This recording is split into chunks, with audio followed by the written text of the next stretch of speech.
terima kasih atas undangannya dari Dimar dan salam kenal untuk audiens yang belum mengenal saya. Nama saya Gangga Sunu Diwangkara, tapi lebih sering dipanggil Sunu gitu ya.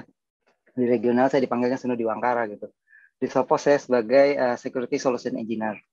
Dan pada hari ini saya akan presentasikan salah satu produknya Sophos mengenai managed threat dan respon gitu. Jadi ini produk yang berbentuk jasa gitu, services yang dilakukan sama Sophos untuk ke customer-nya. Jadi untuk melakukan monitoring, threat hunting, kemudian mendeteksi misalnya ada suspicious activity di area network-nya gitu ya, atau di device-nya gitu. Kemudian mereka akan melakukan naturalize untuk memastikan bahwa operasionalnya itu tidak akan terganggu gitu, operasional dari bisnis yang ada di perusahaan Bapak Ibu gitu. Oke, saya mulai saja. Ini hanya gambaran aja yang saya ambil dari cyber security venture dan Accenture Research gitu ya. Ini key market trend di mana kita tahu lah perusahaan semuanya eranya udah digitalisasi gitu ya. Semakin canggih sekarang, teknologi yang digunakan pun semakin canggih. Dan itu dari sisi penyerang atau attackernya menganggap bahwa itu lahan baru buat mereka gitu. Dan itu menjadi target baru buat mereka. Dan apa yang terjadi saat ini dengan majunya teknologi kadang-kadang tidak didukung barengan dengan risk atau SDM yang dimiliki gitu. Jadinya ada gap-nya gitu. Baik itu mungkin di tim IT-nya sendiri atau di pengguna aplikasinya, dalam hal ini usernya sendiri gitu, dalam melakukan kegiatan operasionalnya. Dan kondisi saat ini dibebarengi dengan yang ada di grafik di sebelah kanan itu, bahwa kebutuhan internet itu semakin banyak dan tumbuh gitu. Sementara keyakinan terhadap keamanan internetnya menjadi rendah, menjadi turun gitu, hingga ke 25%. Dan informasi ini saya dapatkan dari Digital Economy Accenture Research di tahun 2019 gitu. Tapi informasi yang didapatkan sampai saat ini masih valid sampai di 2023. Dan adanya gap di antara kebutuhan internet dan security menjadi PR nih buat teman-teman di IT security-nya. Tuh. Kita coba lihat sedikit ke threat landscape gitu ya, keadaan balik lagi ke cerita di zaman dulu di mana attacker atau penyerang itu nggak cuma attacker sih, kita nyebutnya script kiddies gitu ya, banyak melakukan serangan ke instansi pemerintah dengan tujuan untuk popularitasnya dia gitu. Nah, sekarang eranya berubah nih untuk cybercrime sendiri gitu. Dan kejahatan ini terorganisir dengan sangat baik lah menurut saya. Karena di belakangnya itu ada threat actor-nya, terus dia mengumpulkan orang-orang yang cukup canggih dalam hal ini, nggak cuma seorang script kiddie saja, tapi ada bagian programmernya mungkin sebagai codernya, terus di bagian network administrator gitu ya, bagian melakukan penyerangan, terus mengkolek data dan menjualnya ke darknet gitu. Dan semua informasi ini adalah bagian dari organisasi kriminal yang benar-benar terkoordinir dengan baik gitu. Dan informasi ini juga bisa digunakan untuk sebagai cyber espionage juga gitu. Apa yang kita lihat di Indonesia nih dengan cyber attack di Indonesia? Ini saya ambil salah satu contoh aja yang terjadi tahun 2021, di mana salah satu lembaga pemerintah berhasil disusupi oleh seorang hacker dari Cina gitu ya. Nah, kalau kita lihat Mustang Panda mungkin Bapak Ibu sudah pernah dengar gitu, karena namanya cukup populer gitu di Cina, karena dia selalu berkaitan dengan cyber espionage gitu ya. Dan kalau kita lihat di sini salah satu lembaga pemerintahan kita ini berhasil disusupi oleh si Mustang Pandanya gitu. Mungkin ada beberapa informasi yang penting yang sudah diambil sama dia gitu, dan komunikasi CNC-nya berhasil deteksi oleh lembaga ini setelah berjalan beberapa waktu gitu. Untuk apa yang dilakukan sama si attacker gitu ataupun threat actor, dari apa yang dia temukan pasti dia jual untuk kebutuhan entah itu menghasilkan uang atau apapun gitu ya. bisa kita temukan juga salah satunya ada di darknet gitu. Sebagai contoh, kita masuk ke salah satu situs gitu atau salah satu community yang ada di sana gitu. Nah, kita bisa nih sewa misalnya atau memanfaatkan bot yang mereka udah dapatkan sebelumnya dari entah mereka berhasil menghijack beberapa perusahaan gitu ya. Nah, dia jual-jual tuh, dia sewakan juga gitu. Nggak cuma itu aja, ransomware juga sama di darknet. Kita bisa akses nih, ada ransomware as a service gitu. Nggak cuma software as a service, tapi ada ransomware as a service. Jadinya cukup canggih lah gitu ya untuk organisasinya mereka gitu. Sampai kita bisa menyewa di ransomware as a service ini untuk melakukan penyerangan gitu ke targetnya kita. Nah, zero day juga demikian gitu. Kalau zaman dulu kita kalau mau ngecek zero day yang berhubungan dengan zero day selalu connect-nya ke Zerodium gitu. Dan kalau kita memanfaatkan exploit-nya kita harus berbayar. Nah, sekarang ini bisa kita dapatkan di darknet menggunakan Tor gitu ya. Dan kita bisa memanfaatkan exploit itu yang ada di sana dan membayarnya menggunakan Bitcoin atau cryptocurrency atau apapun gitu. Tapi nggak bisa pakai NFT-nya Anang ya. Oke, jadi apa yang saya ceritakan ini menunjukkan bahwa si attacker itu nggak cuma main-main aja gitu, dan dia benar-benar serius untuk melakukan aktivitasnya, nggak cuma untuk menghasilkan uang, tapi dia juga jual apa yang dia sudah buat gitu untuk kebutuhan. Mungkin ada orang lain yang butuh menjalankan exploitnya atau hacker-hacker yang baru gitu, yang baru mencoba-coba gitu.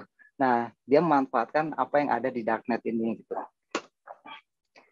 Mungkin teman-teman pernah dengar juga Living of the Land. Ini salah satu metode serangan gitu ya, yang berhubungan dengan fileless dan malwareless. Jadi dia memanfaatkan legitimate aplikasi yang ada di Windows. Dalam hal ini entah itu di server ataupun di PC-nya kita untuk menjalankan payload-nya dia atau exploit-nya dia gitu. Sebagai contoh, misalnya melalui aplikasi yang sudah ada di Windows kayak PowerShell, terus ada PSKill, terus ada PSX, WMI gitu ya. Jadi itu kan tools-tools yang memang bawaan Windows gitu. Dan itu dimanfaatkan sama si attacker untuk menjalankan payload-nya mereka ataupun script-nya mereka gitu.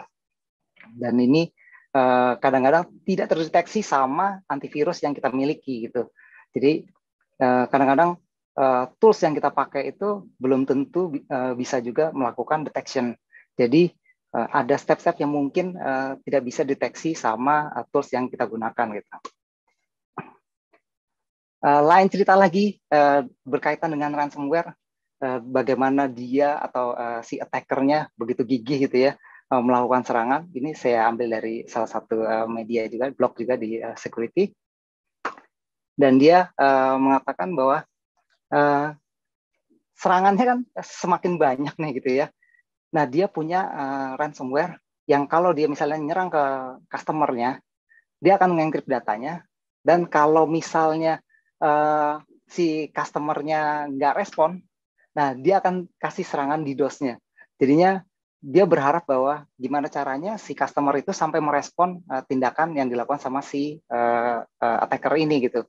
Dengan harapan terakhirnya adalah negosiasi untuk file-file yang sudah di-encrypt. Tapi kondisinya kan sekarang perusahaan itu sudah semakin canggih gitu. Dalam hal ini mereka pasti memikirkan ada backup-nya, datanya gitu. Jadi kalau sampai terjadi serangan sampai data-datanya di-encrypt, pasti kan perusahaan-perusahaan itu, saya punya data backup-nya kok, jadi aman gitu.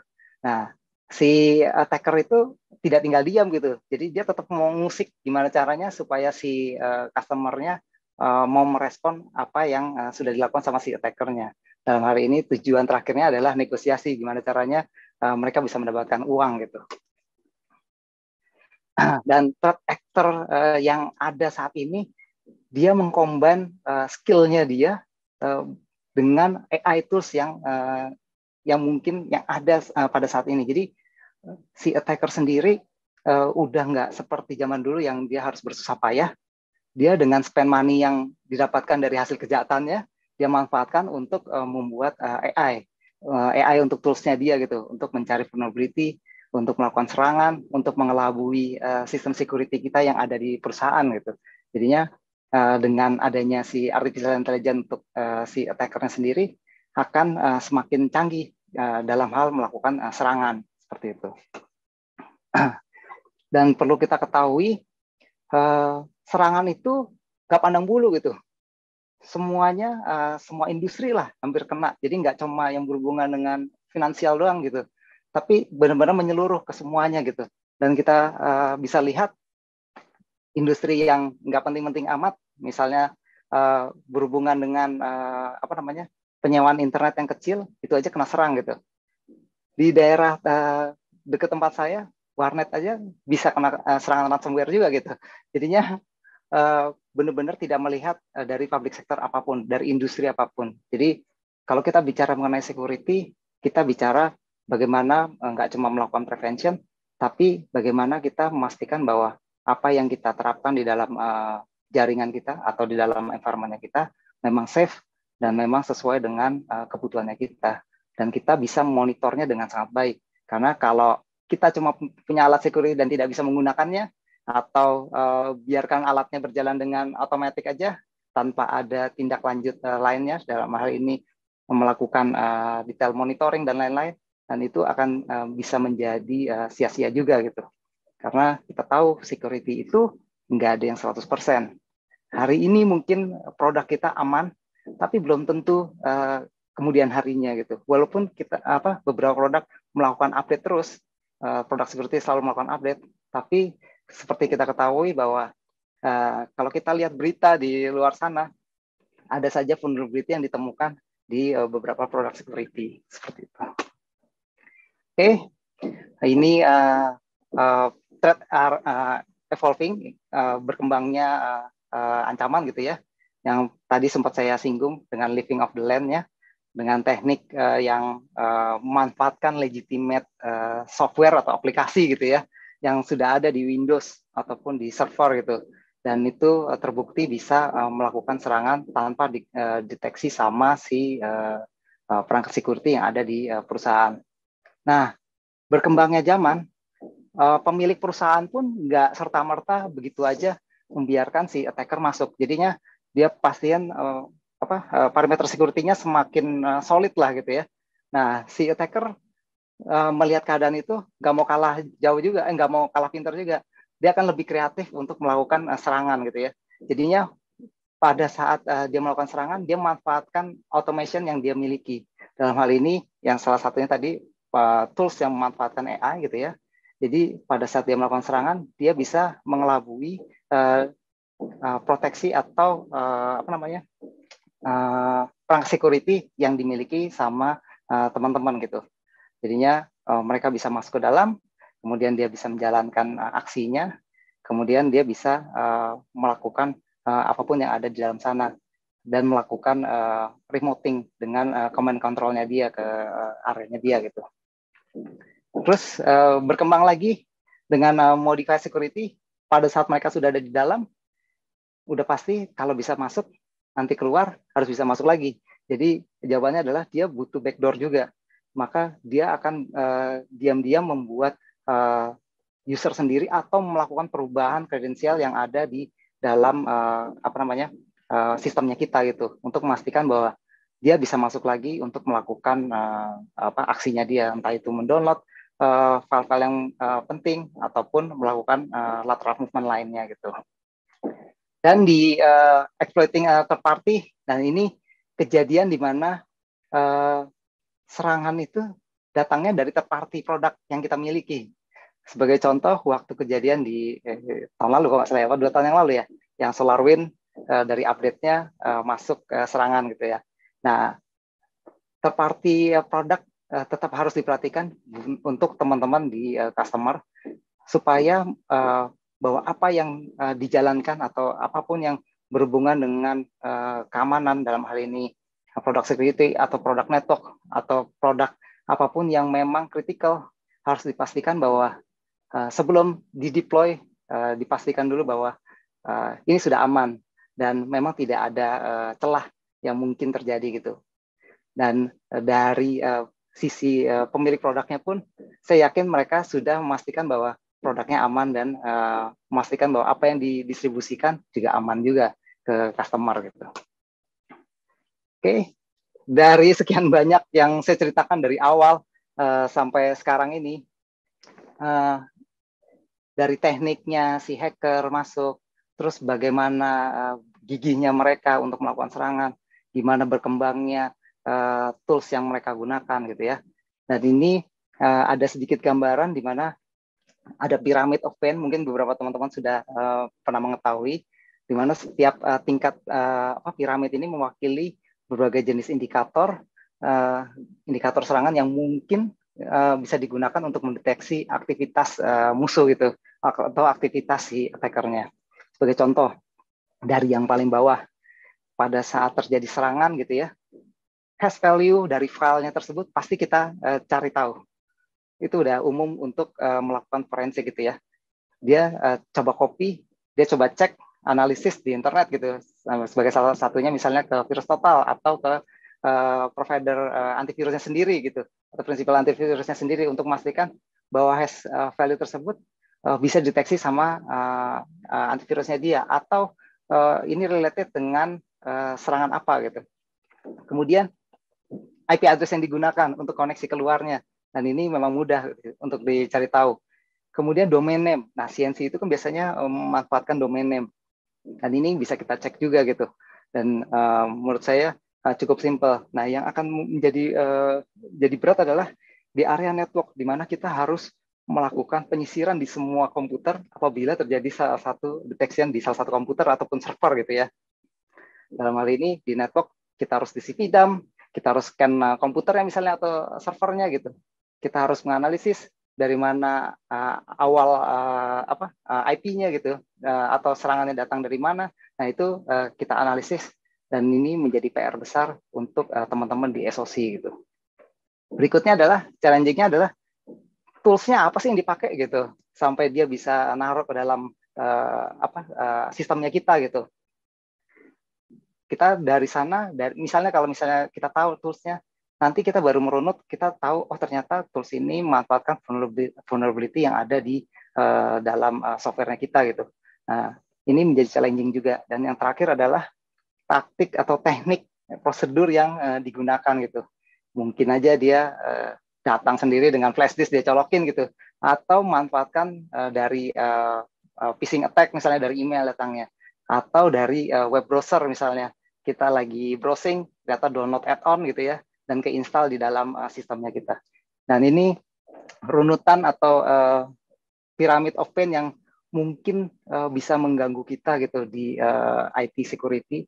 Dalam hal ini bisa membuat kita jadi kehilangan fokus. Dalam hal ini kita cuma fokus ke area detection aja tanpa memikirkan kemungkinan serangan berikutnya atau lateral movement yang terjadi gitu.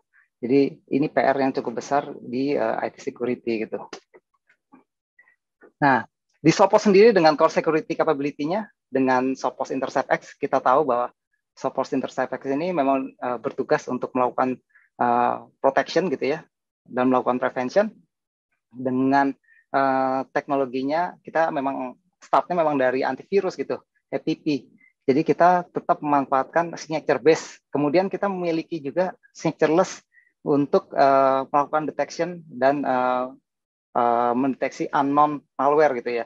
Dalam hari ini memanfaatkan deep learning engine kita atau AI-nya kita gitu. Selain itu, si Intercept X juga memiliki fitur anti-exploit yang bisa mencegah teknik-teknik yang mungkin digunakan sama si hacker. Dalam hal ini, sebagai contoh tadi kan land of the land gitu ya, di mana kita bisa mendeteksi pilot yang dia gunakan, terus exploit yang dia jalankan, script yang dia jalankan, dan itu bisa di blok sama si Sophos Intercept X. Kemudian si anti-exploitnya Sophos Intercept X sendiri bisa bekerja sebagai virtual patching untuk mengatasi vulnerability yang ada di software. Misalnya kalau softwarenya nggak diupdate, nah si Sophos Intercept X ini bisa melakukan protection. Dia akan bekerja sebagai virtual patching gitu. Untuk di detection dan respon, kita bisa lakukan sendiri nih threat hunting gitu, menggunakan XDR atau EDR yang dimiliki sama si Sophos gitu. Kita bisa melakukan investigasi lebih jauh, kita bisa melakukan query, mengkorelasikan semua informasi itu, tapi balik lagi, dalam kita memanfaatkan XDR untuk melakukan threat hunting, query, dan lain-lain untuk kebutuhan investigasi, kita butuh spesifik orang yang memang mengerti bagaimana mengkorelasikan informasi yang dia dapatkan itu. Dan jika memang di antara audiens atau teman-teman di customer memang memiliki orang yang memiliki kemampuan itu nggak akan jadi masalah. Tapi akan jadi masalah jika tidak memiliki. Kita punya toolsnya tapi nggak tahu cara menggunakannya gitu ya. Nah, si Sophos menawarkan manage threat dan respon dengan servicesnya gitu. Jadi akan dipermudah dan dibantu dengan expertise yang dimiliki sama si Sophos. Ini sebagai contoh yang ada di XDR-nya kita pada saat kita melakukan detection, kita melihat di sini ada threat case-nya, case apa saja yang terjadi. Terus kita bisa lihat nih di threat analysis-nya, root cause-nya seperti apa, model serangannya datangnya dari mana gitu ya. Kemudian hasil analisisnya akan seperti apa, simpen file yang terjadi yang didetek sama si Sophos tuh apa saja di dalamnya gitu ya. Jadi akan dibongkar gitu, ada semacam reverse engineering lah. DLL yang digunakan, library yang digunakan apa saja itu akan terlihat gitu ya. Dan proses detailnya kita bisa lihat di sini. Kalau menurut kita informasinya masih kurang lengkap atau kurang detail, kita bisa request latest intelligence yang ada di Sophos gitu. Dan terakhir adalah menggunakan query kita untuk melakukan threat hunting ke area networknya kita. Dalam hal ini environment-nya kita. Kalau kita memiliki produk Sophos yang lainnya, kita bisa integrasikan. Tapi jika tidak menggunakan produk Sophos yang lainnya, kita bisa menggunakan konektornya gitu. Jadi kita bisa korelasikan semua info yang ada di area environment-nya kita memanfaatkan query SQL yang ada berdasarkan recording yang sudah dimiliki dari di PC ataupun di server gitu, ataupun di data lake-nya si Sophos. Terakhir, dari apa yang kita temukan dari EDR-nya, kita bisa melakukan action nih, menggunakan live response-nya. Jadi kita bisa masuk ke dalam sistemnya atau komputer tertentu tanpa diketahui sama si usernya. Jadi tidak mengganggu si usernya pada saat bekerja gitu. Jadi ini backdoor tapi legitimate gitu. Dari sini kita bisa mengkontrol ataupun men-stop service ataupun mendelete mungkin file-file yang dianggap berbahaya dari atau dari indicator of compromise yang mungkin kita temukan dari query XDR yang sudah kita lakukan sebelumnya gitu. Dan kalau dilihat memang secara spesifik kita butuh orang lain gitu. Memang si Sophos memudahkan dengan hasil analisisnya, tapi balik lagi seperti cerita saya yang di awal-awal bahwa kecanggihan tools yang dilakukan sama attacker itu semakin meningkat gitu.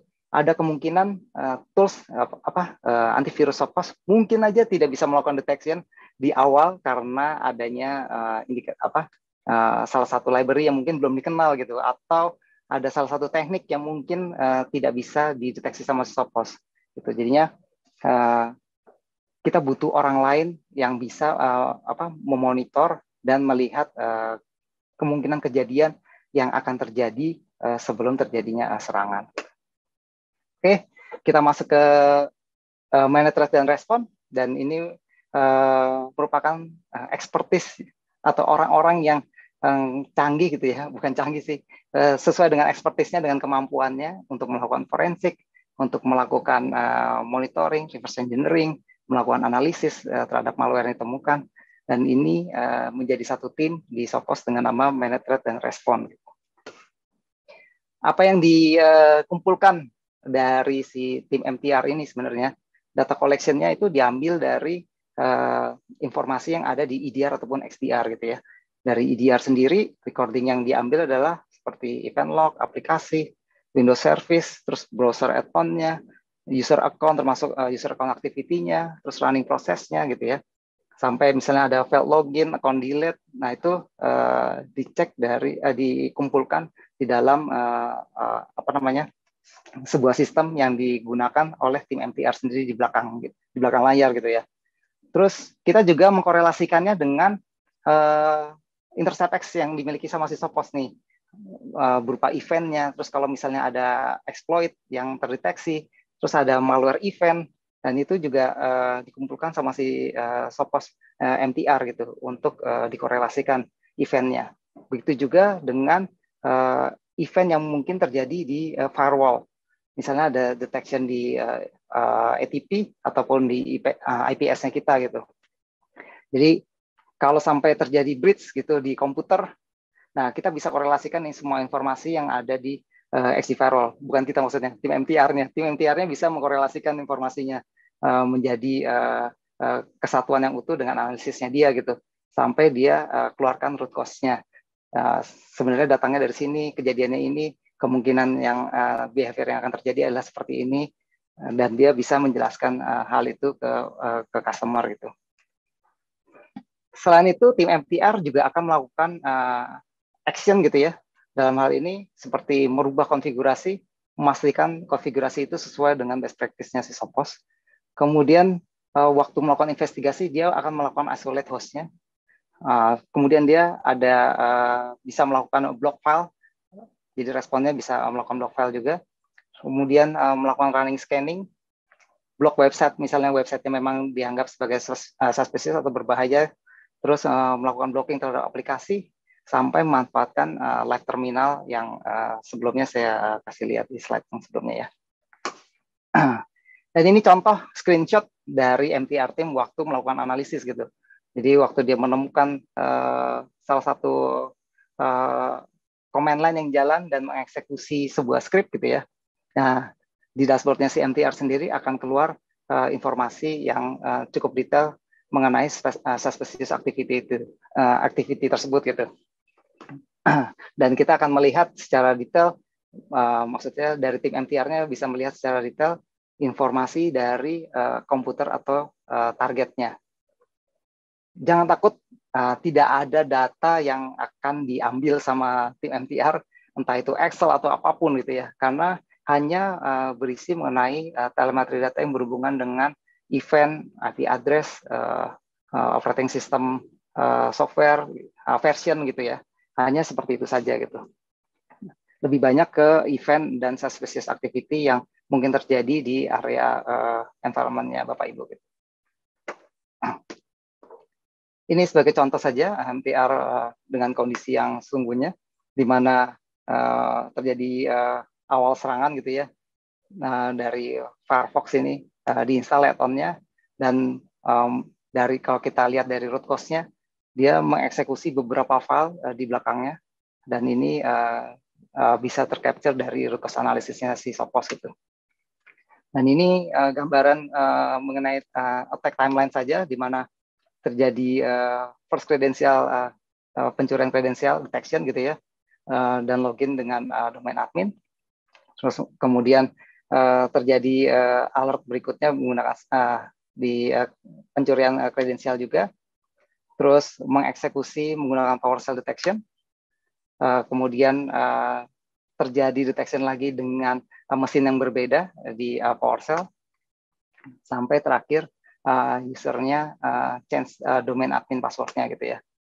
Nah, peranan si MTR team, jadi waktu ada terjadi first detection, dia akan memberikan informasi itu ke customer. Dia akan notify ke customer kondisinya. Kemudian dia akan mensuggest si customer untuk mengisolate device-nya dan merubah password gitu ya. Nggak cuma itu juga, dia memastikan bahwa si customer sudah mencabut kabelnya, yang kemungkinan besar bisa terjadi lateral movement. Terus sebelum terjadinya detection yang kedua, si MTR team bisa memberikan inputan atau informasi ke ke customer mengenai kemungkinan terjadinya detection di mesin yang kedua. Dan biasanya si MTR team merequest untuk melakukan isolated ataupun mereboot device-nya. Yang terakhir, dari semua korelasi event yang terjadi, dia akan query ini di live EDR-nya kita atau XDR-nya kita untuk mengecek apabila terjadi perubahan kredensial ataupun login perubahan user atau penambahan user melalui query-nya, seperti itu. Oke. Dan ini key service benefit-nya yang dimiliki dari MTR gitu ya. Ketepatan detection ya, karena si Sophos MTR ini dia mengcombine tools-nya dengan machine learning juga untuk mengetahui suspicious activity berdasarkan behavior dan taktik yang digunakan gitu. Jadi nggak kalah canggih dengan tools yang digunakan sama si attacker-nya gitu. Dan kita melakukan proactive defense untuk mencari IOC-nya, indikator compromise-nya, termasuk indikator of attack-nya juga gitu. Kemudian dikolaborasikan dengan InterceptX sebagai protection untuk antivirusnya sendiri gitu. Terus selain itu juga ada orang-orang yang dengan expertise-nya memang bertugas untuk melakukan kegiatan itu. Jadi tim asosiasinya ini nggak cuma sekedar duduk dan melihat monitor aja dan melihat detection apa yang ada di dashboard-nya si MTR, tapi dia akan proaktif juga dengan keahliannya dia melakukan threat hunting gitu. Dia akan mencari tahu, melakukan investigasi, dia akan melakukan membongkar filenya, mengkorelasikannya dengan kondisi yang ada di luar gitu, informasi apa yang behavior-nya mirip seperti serangan yang sedang terjadi gitu. Terus untuk transparan dan kontrol sendiri sangat transparan sekali karena apapun yang akan dilakukan sama si Sophos MTR selalu diberikan info terlebih dahulu ke customer-nya. Jadi nggak langsung main action aja, tapi dia akan memastikan bahwa insidennya apa yang terjadi dan apa yang akan dilakukan, dan apalagi escalate apa yang harus dilakukan setelah terjadi kejadian tersebut, terus respon apa yang akan dia berikan gitu. Dan ini adalah respon model dari MTR-nya, ada notify, collaborate, dan authorize. Notify ini berupa info saja, dan collaborate ini tim MTR akan bekerja sama dengan teman-teman di customer gitu ya. Jadi kalau ada attack, kita akan berkolaborasi gitu untuk memastikan bahwa attack itu memang valid gitu ya. Jangan sampai itu in-house application cuma di-detect sebagai malware gitu. Terus ada authorize ini kita memberikan sepenuhnya akses itu kepada tim MTR untuk melakukan action gitu.